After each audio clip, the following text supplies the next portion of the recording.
You wake up when your body is ready. No alarm, no schedule, no place you need to be. For 99% of human history, this wasn't a hypothetical. This was every single night for roughly 300,000 years. Think about your own night.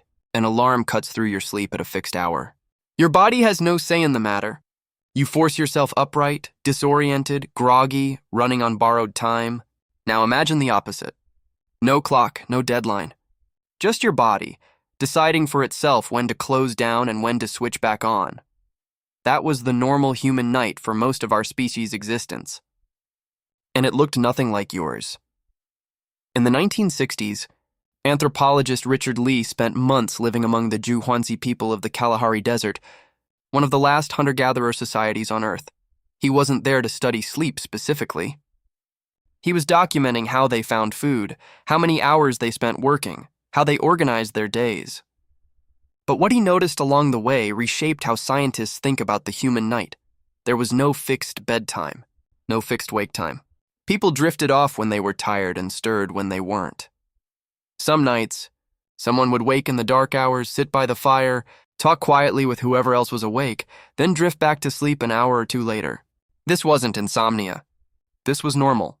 Decades later, sleep researcher Jerome Siegel led a landmark study published in 2015 that measured the sleep of 3 modern hunter-gatherer and forager societies still living without electricity: the Hadza of Tanzania, the San of Namibia, and the Tsimane of Bolivia. Across all 3 groups, people slept around 6.5 to 7 hours a night on average. That number alone surprises most people. We tend to imagine our ancestors sleeping in long, unbroken stretches the moment darkness fell. They didn't. What surprised researchers even more was what didn't happen. None of these groups had a strict bedtime tied to sunset. They stayed active for hours after dark, sitting around fires, talking, telling stories. Sleep researcher Polly Wiesner, who studied the Juhuanzi extensively, found that this after-dark firelight time carried real social weight. Daytime conversation was mostly practical. Complaints, gossip, logistics. Nighttime conversation, lit only by flame, turned toward stories, myths, histories of the group. The kind of talk that builds identity and binds a community together. So picture it. The sun drops below the horizon. The group gathers, not to sleep immediately, but to sit. A fire crackles at the center. Someone tells a story about a hunt from years ago, embellished a little more each time it's told. Children listen half awake, leaning against their mothers. Slowly, one by one, people drift off where they sit or move to their sleeping spots. There's no signal that says lights out. Sleep arrives when the body is ready for it. Not before. And here's the detail that changes everything.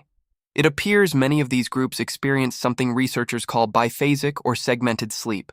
Not one continuous block, but sleep with a natural waking period in the middle of the night. A person might sleep for a few hours, wake for a stretch of quiet time in the dark, then sleep again until first light. This wasn't a disorder. It wasn't a problem to fix. It was simply how the human night unfolded before artificial light rewired it.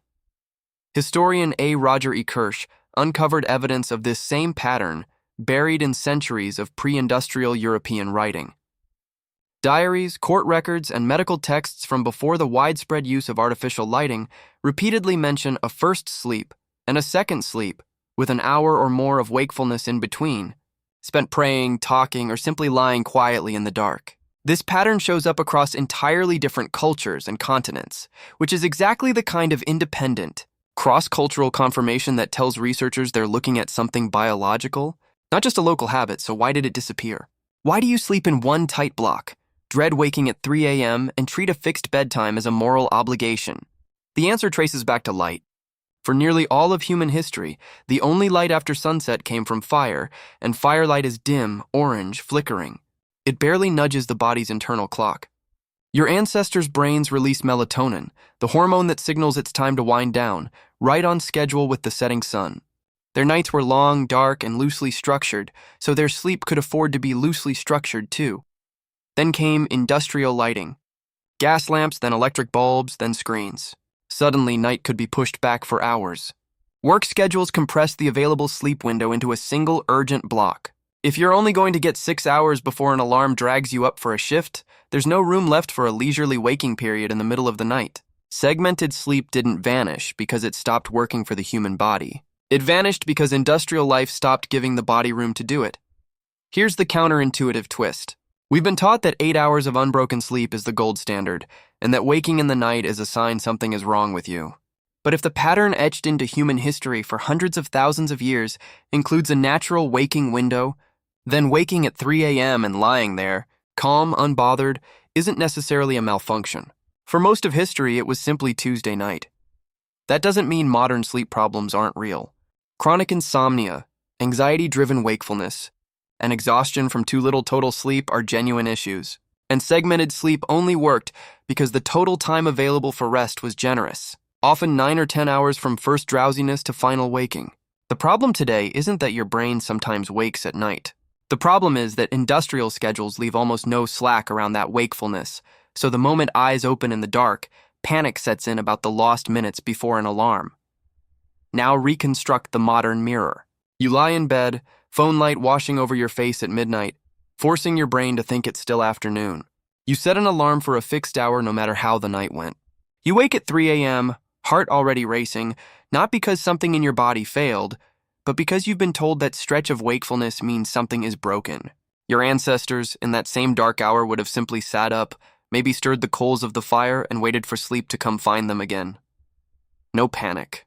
No clock on the nightstand accusing them of failure. This isn't a call to abandon your alarm clock or reorganize your entire life around a Kalahari campfire. Modern work, modern light, and modern responsibilities aren't going away. But the next time you wake in the dead of night and your mind starts spiraling about lost sleep, it's worth remembering that this exact moment, dark, quiet, awake between two stretches of rest, was not an aberration for most of human history. It was simply how the night was built. You wake up when your body is ready. For most of human history, that wasn't a failure to control your schedule. It was the schedule.